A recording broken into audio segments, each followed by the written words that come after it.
Hello friends, मैं CA Shilpa Shingare, president vendors societies welfare association.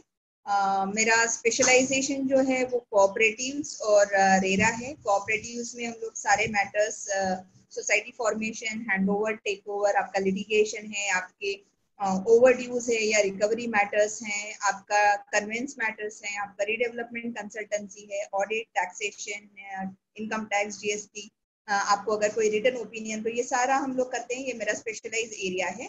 और RERA का भी लाइक प्रोजेक्ट रजिस्ट्रेशन से लेके कंप्लायंस मैटर्स जो है रिलेटेड टू बिल्डर्स, और लिटिगेशन मैटर, दैट मींस हम अपियर करना, अथॉरिटीज के सामने अपियर करना। तो मैं अथॉरिटीज के सामने अप टू अपीलेट ट्रिब्यूनल में अपियर करती हूँ रेरा मैटर्स के लिए। और कोऑपरेटिव्स में थोड़ा सा अवेयरनेस करने के लिए मेंबर्स को, क्योंकि कोऑपरेटिव भी ऐसा एरिया है कि इसमें जो मेंबर्स होते हैं हाउसिंग सोसाइटी मेंबर्स, तो मेरा specialisation actually cooperative housing society का है। तो जो हाउसिंग सोसाइटी मेंबर्स होते हैं, तो members it's a wide concept और टर्म आई एम यूजिंग। तो मेंबर मींस उसमें कमेटी मेंबर्स भी आ गए हैं, मैनेजिंग नॉर्मल मेंबर्स भी आ गए। तो थोड़ा सा ये अवेयरनेस अबाउट दी प्रोविजंस, अपनी जो एक्ट में प्रोविजन है, ये जो प्रावधान है एक्ट के हैं, जो रूल्स है हमारा महाराष्ट्र कोऑपरेटिव सोसाइटीज एक्ट और रूल्स, तो इसके जो प्रावधान है, या हमारा जो रजिस्टर्ड बायलॉ होता है, या तो वो बायलॉ की जो क्लॉजेस हैं, उसकी जो प्रोविजन है, तो इसका थोड़ा सा नॉलेज जो है या अवेयरनेस थोड़ा कम होता है। ये ग्रे एरिया है, और इसीलिए ये सेक्टर में या हाउसिंग सोसाइटीज में हम लोग देखते हैं कि लिटिगेशन भी बहुत ज्यादा होता है। तो इसीलिए हमारा जो वीस्वा, that is vendor societies welfare association, हमारा जो एसोसिएशन है, तो हम लोग एजुकेशन एंड ट्रेनिंग प्रोग्राम भी हाउसिंग सोसाइटीज के लिए कंडक्ट करते हैं थ्रू सहकार भारती। और मेरे काफी वीडियोस भी मैंने इसीलिए रिलीज करती हूँ रेगुलर बेसिस पे, एक एक छोटे छोटे टॉपिक्स लेके, सो दैट मेंबर्स को इसका फायदा हो। तो हमारा एक यूट्यूब चैनल भी है, और चैनल का नाम है सहकार विश्व, जिसपे आप ये मेरा अभी का वीडियो भी देख रहे हैं। तो हर क्वेश्चन पे आपको यहाँ आपका जवाब मिलेगा, क्योंकि छोटे छोटे वीडियोस हैं।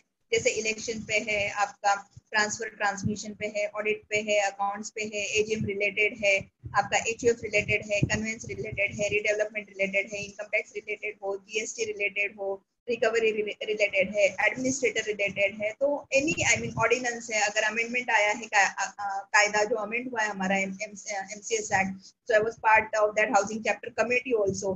तो वो एक्ट के बारे में जो तरतूदें हैं या मेंबरशिप रिलेटेड जो है, तो वो सारे हम लोगों ने, मैंने ये छोटे छोटे वीडियोस जो है मेरे ये सहकार विश्व यूट्यूब चैनल पे आपको मिलेंगे। तो सब मेंबर्स को मेरी दरख्वास्त है कि आप ये सहकार विश्व चैनल आप देखो और इसको सब्सक्राइब करो, सो दैट जब जैसे जैसे हम लोग इस पे एक एक टॉपिक अपलोड करते हैं, तो आपको इसका बेनिफिट भी मिलेगा। आज जो है मैं आपका एक बहुत ही पेचीदा सवाल जो हर मेंबर को होता है, या जिसकी मैक्सिमम क्वेरीज मुझे भी आती है, वो है पार्किंग। ये बहुत ही हॉट टॉपिक है लिटिगेशन के लिए भी हाउसिंग सोसाइटीज में। तो पार्किंग कैसे हो, किसको मिलना चाहिए, कौन करेगा, इसके क्या रूल्स हैं, तो इसके काफी क्वेरीज मुझे व्हाट्सएप पे आती है या ईमेल पे भी आती है। तो मैंने सोचा कि मेरे हाउसिंग सोसाइटी मेंबर्स को या मेरे कमेटी मेंबर्स को थोड़ा सा एक रिलैक्स करूं अपना ये छोटा सा वीडियो रिलीज करके। तो ये जो मेरा वीडियो है, ये Maharashtra cooperative societies act rules और उसके जो बायलॉज है, मॉडल बायलॉज 2014 आज के डेट में, उस पर ये बेस्ड है।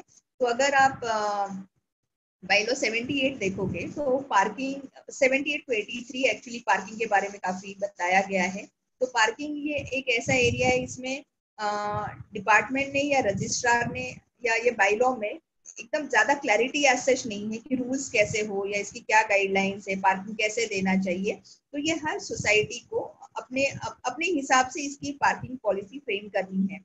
तो आपका बायलॉ 78 क्या बोलता है कि हर सोसाइटी जो है वो अपनी एक पार्किंग पॉलिसी फ्रेम करेगा, और ये पार्किंग पॉलिसी जो है ये हमको जनरल बॉडी में अप्रूव करके लेनी है। तो ये फर्स्ट कंडीशन है, that means each and every housing society हमारी जो है, उनका एक पार्किंग पॉलिसी होना बहुत जरूरी है।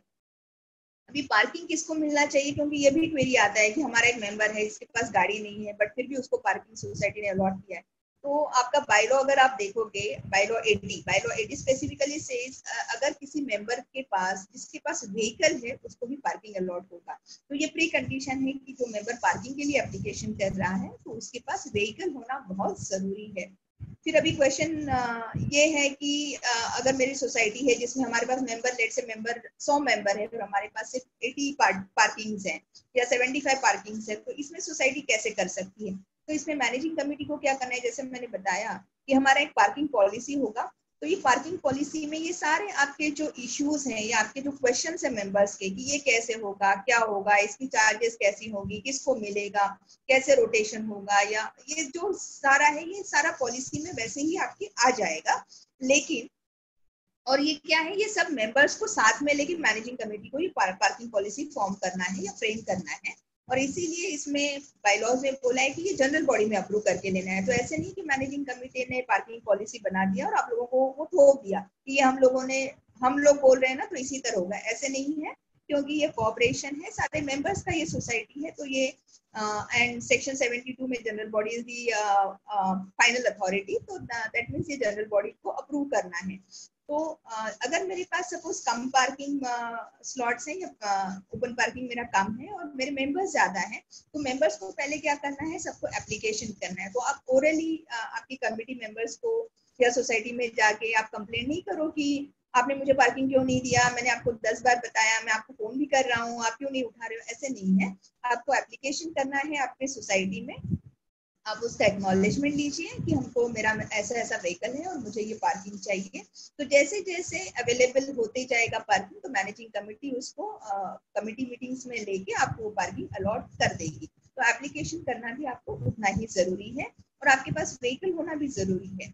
अभी अगर सपोज किसी कमेटी के पास या किसी सोसाइटी में पार्किंग स्लॉट्स ही कम है, तो इसमें आपका बायलॉ क्लियरली बताता है कि जो पार्किंग है ये सोसाइटी अपना एक पॉलिसी डिसाइड करेगी कि उसको अलॉट कैसे किया जाए। तो कोई सोसाइटी होती है वो फर्स्ट कम फर्स्ट बेसिस पे उसको अलॉट कर देती है, कोई सोसाइटी होती है वो लॉटरी सिस्टम भी यूज करती है कि जिसका नंबर आया उसको मिल गया, या कोई सोसाइटी में ये रोटेशन बेसिस पे भी होता है। रोटेशन बेसिस में आज सपोज 50 लोगों को ये साल मिला तो नेक्स्ट जो बाकी 50 लोगों को नहीं मिला था तो उनको नेक्स्ट ईयर मिलेगा। तो इस तरह का आपका जो है ये पार्किंग पॉलिसी होना चाहिए और इस तरह से ये ट्रांसपेरेंसी भी होनी चाहिए। तो ये मेंबर्स को भी मालूम होना चाहिए कि ऐसे पार्किंग है और इस पार्किंग पॉलिसी के अनुसार ही मेरा ये पार्किंग सोसाइटी में अलॉट हो रहा है। ठीक है, तो इसमें कुछ फिर वो कंफ्यूजन नहीं रहेगा और कुछ लिटिगेशन भी इसमें नहीं आ सकता है। तो मेरा अपील है कि सारे मैनेजिंग कमेटी मेंबर्स को कि आप ये देखें कि पार्किंग पॉलिसी जो आप फ्रेम कर रहे हैं ये जनरल बॉडी के साथ आप शेयर करें, जनरल बॉडी में इसको अप्रूव करके लें और आपकी जो पार्किंग अलॉटमेंट्स हैं वो आप उसी पॉलिसी के आधार पे कीजिए। अभी जितनी भी पार्किंग हमारे पास है उसको हमको डिमार्केट भी करना है, तो वो भी हमारा बायलॉ बोलता है कि जितनी भी पार्किंग अवेलेबल है तो उसको नंबरिंग और डिमार्केशन करना भी मैनेजिंग कमेटी का रिस्पॉन्सिबिलिटी है और ये भी हमारे पार्किंग पॉलिसी में उसका मुद्दा आना चाहिए। हमारा बायलॉ 83 अगर आप देखोगे तो ये भी क्लियरली बोलता है कि जो कुछ भी पार्किंग चार्ज आपकी कमेटी या आपकी जनरल बॉडी डिसाइड करेगी, क्योंकि जब आपको पार्किंग अलॉट होगा तो आपको उसका पैसा तो देना पड़ेगा, बिकॉज ये कोऑपरेटिव है, सोसाइटी है, तो सोसाइटी को फंड तो रेज करना है।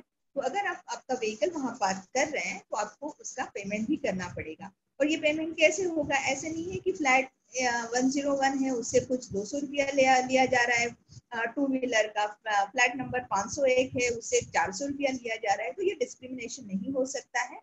तो पार्किंग का चार्ज टू व्हीलर्स का क्या होगा, फोर व्हीलर्स का क्या होगा, ये भी कौन डिसाइड करेगा, ये आपका जनरल बॉडी डिसाइड करेगा। तो इसका भी एक रेजोल्यूशन आपके हाउसिंग सोसाइटी में होना चाहिए और जो रेजोल्यूशन होता है वो अगर मेजोरिटी से पास हुआ है, वो मिनटाइज हुआ है, मिनट्स में उसका रिकॉर्डिंग हुआ है, तो जो मेंबर है वो सबको उससे वो बाइंडिंग हो जाते हैं और वो रेजोल्यूशन के हिसाब से आपको उसका पेमेंट भी करना पड़ेगा। तो ये जो है आप पार्किंग चार्जेस देने में या उसमें आप डिफॉल्ट मत कीजिए। और आपको अगर कुछ क्वेरीज हैं या आपको कुछ उसमें डिफिकल्टी आती है या आपको लगता है कि पार्किंग पॉलिसी फ्रेम नहीं की गई है या आपके साथ कुछ डिस्क्रिमिनेशन हो रहा है, तो आप कमेटी के साथ बैठ के ये एमिकेबली सोल्यूशन निकालिए, एमिकेबल सेटलमेंट इसमें आप कीजिए, बिकॉज लिटिगेशन में जाना अच्छा नहीं है, ये हमारा कोऑपरेटिव से तो अननेसेसरी इसमें लिटिगेशन कॉस्ट बढ़ जाता है जो बाकी मेंबर्स को इसका आई मीन हम तो मेंबर्स होते हैं उसको ये बॉदर करेगा या अपने को ही इसका हिट लेना होता है। तो लिटिगेशन न करते हुए आप आराम से ही अपने कमेटी मेंबर्स के साथ बैठ के ये डिस्कस कर सकते हैं इशू। और फिर भी अगर सपोज कमिटी मेंबर से आपको कोई सोल्यूशन नहीं मिल रहा है तो आप किसी कंसल्टेंट के पास जाके भी थोड़ा सा काउंसलिंग भी ले सकते हैं, कंसल्टेंसी भी ले सकते हैं, आपके पॉइंट्स उसके सामने आप रख सकते हो, तो उनको भी समझ में आएगा और वो शायद आपको प्रॉपर्ली गाइड कर सकते हैं। और अगर फिर भी सपोज आपको लगता है कि आपको सोल्यूशन नहीं मिल रहा है तो in that case you can approach your regulating authority. तो हमारे जो रेगुलेटिंग अथॉरिटी होते हैं वो रजिस्ट्रार होते हैं, तो आप रजिस्ट्रार के पास जाके आप इसको एस्केलेट कर सकते हैं और उनको एक लेटर लिख सकते हैं। बट नॉर्मली क्या होता है, पार्किंग जैसे मैंने बताया कि बाईलॉज में लिखा है कि ये हर सोसाइटी का एक पार्किंग पॉलिसी फ्रेम करना, ये अप्रूव आई मीन बाईलॉज में लिखा है, और ये इंटरनल मैंडेट है एक्चुअली, और जनरल बॉडी का ये जुरिस्डिक्शन है। तो इसमें रजिस्ट्रार ज्यादा आपको कुछ ये नहीं कर सकते हैं, इस पे ज्यादा मुझे नहीं लगता है कि ऐसे कुछ हो सकता है, बट एस्केलेट करने में आपको कुछ दिक्कत नहीं है। ठीक है, तो ये छोटा सा एक पार्किंग रिलेटेड इश्यूज था जो मेरे पास नॉर्मली क्वेश्चंस पूछे जाते हैं, तो आई थॉट एक छोटा सा एक वीडियो बना के आपको इसका सोल्यूशन अगर मैं दे पाऊँ या आपको थोड़ा सा गाइड कर पाऊँ, तो ये मेरा छोटा सा प्रयास है। तो आपको ये अगर वीडियो अच्छा लगा है तो आप इसको लाइक करें, शेयर करें, और हमारा चैनल जो है सरकार विश्व, इसको डेफिनेटली आप सब्सक्राइब करें। Thank you.